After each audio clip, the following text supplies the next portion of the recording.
Bonjour à tous, Ludovic Leclerc, votre analyste pour budgetinvestor.be. Voici la mise à jour en vidéo de mon avis concernant l'euro-dollar. Eh bien, l'euro-dollar, comme je vous le dis déjà depuis de nombreuses semaines, reste baissier pour moi et devrait poursuivre cette baisse.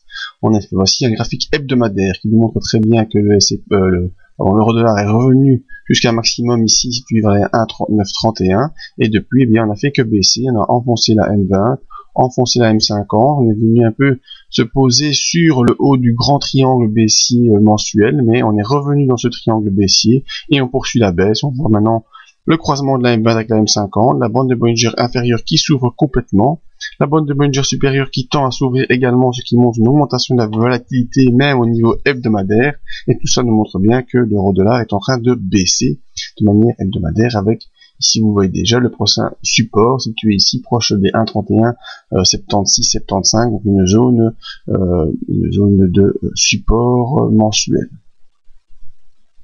Voyons au niveau journalier ce qui s'est passé cette semaine. Et bien, comme je vous l'avais dit, nous étions la semaine dernière coincés dans un triangle baissier ici, avec une base située ici proche des 1,33 67, 1,3370, base qui a été enfoncée durant la semaine et depuis on a accéléré. On a déjà fait 1, 2, 3 sorties de bande de Bollinger, même si celle-ci est proche, eh bien on continue à baisser, la bande de Bollinger inférieure continue à s'ouvrir, on reste bel et bien coincé sous la M20 qui donne une grosse pression baissière et on s'en va doucement rejoindre ici cette zone, comme je vous disais, située près des 1,31 72, donc pas très difficile à décrypter.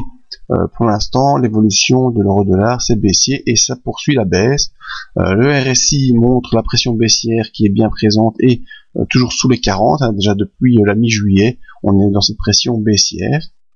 Et au niveau du MACD, eh bien, on est également bel et bien sous zéro depuis un bon moment. On n'a pas pu revenir à aucun moment au-dessus de zéro et on est toujours avec un MACD qui est sous son signal, avec un signal qui est baissier. Donc tout ça, c'est clairement la tendance baissière qui continue et qui se poursuit en attendant une potentielle réaction des différents banquiers centraux. Pour l'instant, si la situation reste comme elle est, eh bien, on devrait continuer à baisser et la semaine prochaine, penser à rejoindre ces deux zones proches des 1,3175, en tout cas sous les 1,32 pour la semaine prochaine. Voilà, mon avis sur l'euro-dollar, ça baisse et ça continue à baisser. Venir sur le site budgetinvestor.be pour venir voir nos autres analyses. Pourquoi pas venir voir un peu ce qui se passe dans notre zone d'aide à l'investissement avec nos signaux techniques. Et n'oubliez pas, en milieu de semaine, eh bien, j'essaie de faire un petit article pour voir l'évolution générale des marchés. Merci à tous et à bientôt.